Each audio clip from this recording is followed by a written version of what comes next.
बिस्मिल्लाहिर्रहमानिर्रहीम अस्सलाम वालेकुम। मौलाना फजल रहमान से उनके इंतहाई करीबी और उनके दरीन साथी साबिक सेनेटर मोहम्मद तलहा महमूद ने बाकायदा 18 साल रफ़ाकत ख़त्म करके पाकिस्तान पीपल पार्टी में शमूलियत इख्तियार की।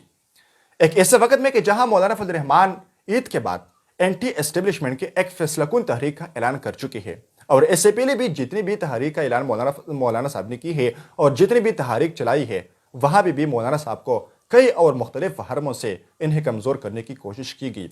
इस बार भी कुछ मुख्तलिफ नहीं होगा। इस बार भी वही तरीका आजमाया जाएगा कि मौलाना फजल रहमान की ही साथी, उनकी ही दीरीना दोस्त उनसे अलग किए जाएंगे और उनको कमज़ोर करने की कोशिश की जाएगी। उनको अपने मौक़िफ़ से पीछे हटने के लिए उनको हर तरफ से प्रेशराइज किया जाएगा।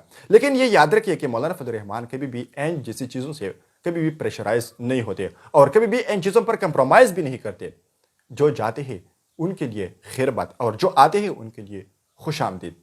मौलाना फजल रहमान जो कि ईद के बाद वो बाकायदा सड़कों पर निकलने का इरादा रखते हैं, तो एक ऐसे वक्त में तलहा महमूद का जाना शायद बड़ा नुकसान भी होगा, लेकिन वो इन तहरीकों की आदी है। वो इस तरह की तहरीकें अलहदा भी चलाने का ताकत रखता है।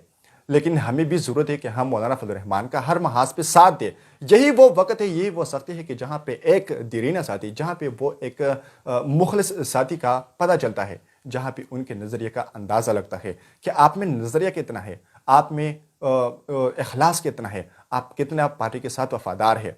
ये मायने नहीं रखता कि आप पार्लियामान में हैं या आप पार्लियामान से बाहर हैं, क्योंकि वो खुद ऐलान कर चुके हैं कि आप फैसले ऐवानों में नहीं बल्कि मैदानों में होंगे। तो जब वो ये ऐलान कर चुके हैं कि आप ऐवान कोई मायने नहीं रखता, तो फिर यहाँ पे साथियों की, हमारे ही साथियों की ये क्यों ये वहम बन जाती है कि नहीं, हमें बस पार्लियामान का हिस्सा बनना चाहिए। तलहा महमूद जो गए, उन्होंने बाकायदा तौर पर इस बात की तरफ इशारा कर दिया कि मैं न जमीयत उलमा इस्लाम से कोई इख्तिलाफ रखता हूँ, न मेरे मौलाना फजल रहमान से कोई गिला शिकवा है और न ही मेरी उनसे कोई शिकायत है, बल्कि मैं पाकिस्तान के पार्लियामानी निज़ाम का हिस्सा बनना चाहता हूँ और इसके लिए मुझे पीपल पार्टी ने प्लेटफॉर्म मुहैया किया। यानी सबसे बड़ी वजह जो थी तलहा महमूद की जाने की, वो है सीनेट का टिकट।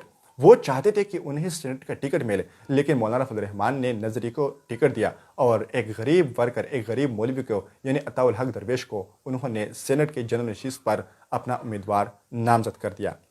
लेकिन हमें भी चाहिए कि हम तलहा महमूद के जो कारनामे उन्होंने जमीयत उलमा इस्लाम के लिए सर अंजाम दिए, सिर्फ जमीयत उलमा इस्लाम के लिए नहीं बल्कि पूरी दुनिया में उन्होंने पाकिस्तान का नाम रोशन कर दिया और मुतअद्दिद जगहों पर उन्होंने गरीबों, मिस्कीनों, यतीमों और लाचारों की मदद की है। और ये किसी डुकी छुपी बात नहीं है। अभी तक अब तक जो जिंदगी तलहा महमूद ने जमीयत उलमा इस्लाम में गुजारी है, वो अल्हम्दुलिल्लाह साफ और शफाफ गुजारी है। इसके बाद जो होगा वो उसके ज़िंदगी का एक नया चैप्टर खोलेगा। लेकिन आप तक वो जमीयत उलमा इस्लाम के प्लेटफॉर्म से इंतहाई मुखलिस रहे और बाकायदा तौर पर उन्होंने कई नशेब व फराज में जमीयत उलमा इस्लाम का साथ दिया। लेकिन आप नहीं समझते कि क्यों हुआ और तलहा महमूद साहब हमसे जुदा हो गए।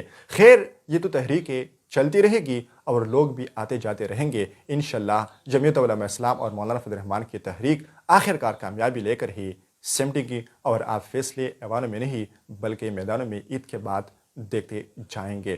तलहा महमूद साहब, खुदा हाफ़िज़, जहाँ भी हो खुश रहो और हम आपके एहसानों का इंशाअल्लाह हमेशा एहसानमंद रहेंगे। शुक्रिया।